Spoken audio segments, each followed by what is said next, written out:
Ed eccomi qua, buongiorno! Allora, questa era la mia morning routine di quando vado al lavoro.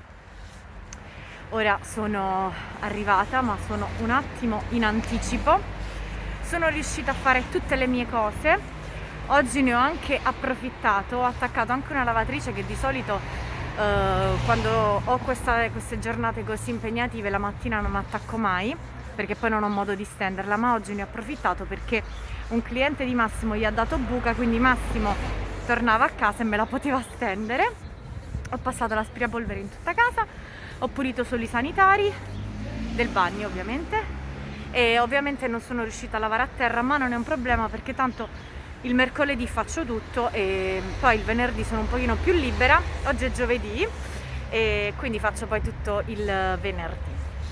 Ora vado, tra l'altro oggi c'è una bellissima giornata, al sole quasi quasi fa caldo, quindi che bello, sembra tipo una giornata di fine febbraio, inizi marzo. Va bene ragazze, io vi saluto, spero che questa mia morning routine vi sia piaciuta, vi aspetto nei commenti e ciao, prossimo video.